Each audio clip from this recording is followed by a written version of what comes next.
नमस्कार 24 तत्काल न्यूज में आपका स्वागत है। अब की बार 400 पार का प्रधानमंत्री नरेंद्र मोदी का विश्वास सही साबित होगा या नहीं? भाजपा की राह बनेगी आसान। नई दिल्ली, लोकसभा चुनाव के शुरुआत में 1.5-2 महीने की देर है और पिछले 1-1.5 महीने में पूरा विमर्श बदल गया है। अब चर्चा यह हो रही है कि अब की बार 400 पार का नरेंद्र मोदी का विश्वास सही साबित होगा या नहीं। लोगों की आशंका का आधार यह भी है कि राजीव गांधी की 414 सीटों की जीत तो सहानुभूति लहर के कारण तब हुई थी जब हर राज्य में कांग्रेस की जड़ें मजबूत थी। अभी क्या जन कल्याण योजनाओं की पहुंच और भविष्य तथा आकलन लगाने वाले लोग शायद इतिहास से भी कट चुके हैं और वर्तमान का एहसास नहीं कर रहे।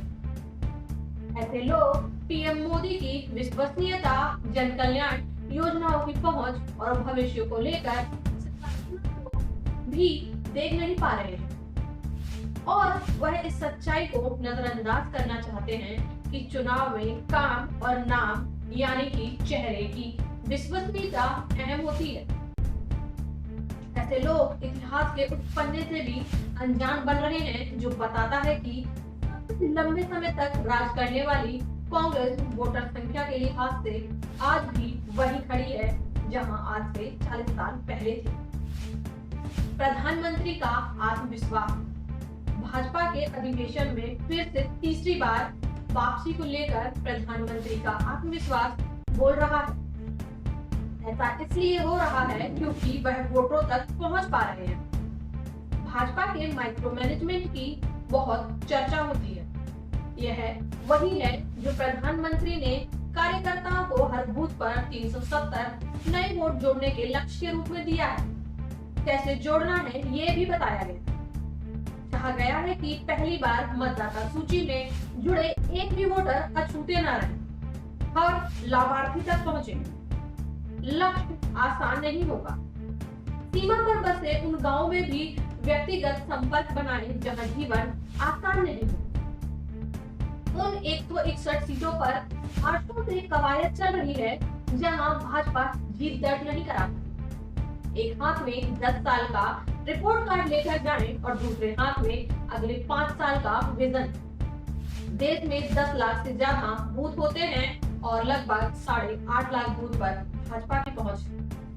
लक्ष्य आसान नहीं है, लेकिन अगर इसका आधा भी हासिल कर लिया तो हर संसदीय क्षेत्र में भाजपा अपने खाते में लगभग 2 लाख वोट जोड़ने में कामयाब रहेगी। कांग्रेस का गिरता हुआ ग्राफ।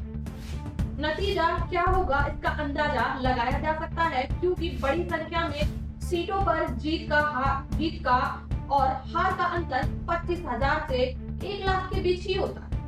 दूसरी तरफ फर्क देखिए, देश में सबसे लंबे समय तक राज करने वाली मुख्य विपक्षी कांग्रेस ने राजीव गांधी के समय 414 का आंकड़ा छुआ।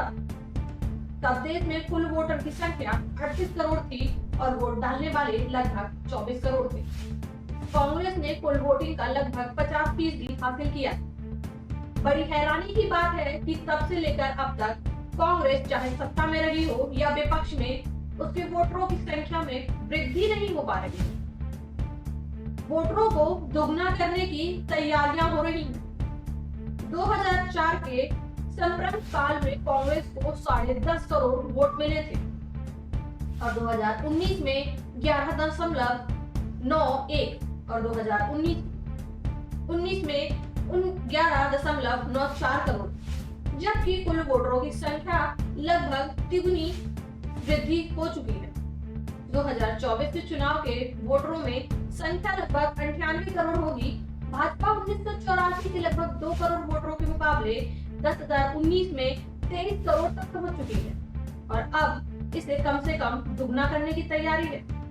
अपने काम और पीएम मोदी के नाम के सहारे भाजपा की नई रणनीति कुल वोटरों का 50% हिस्सा लेने की है।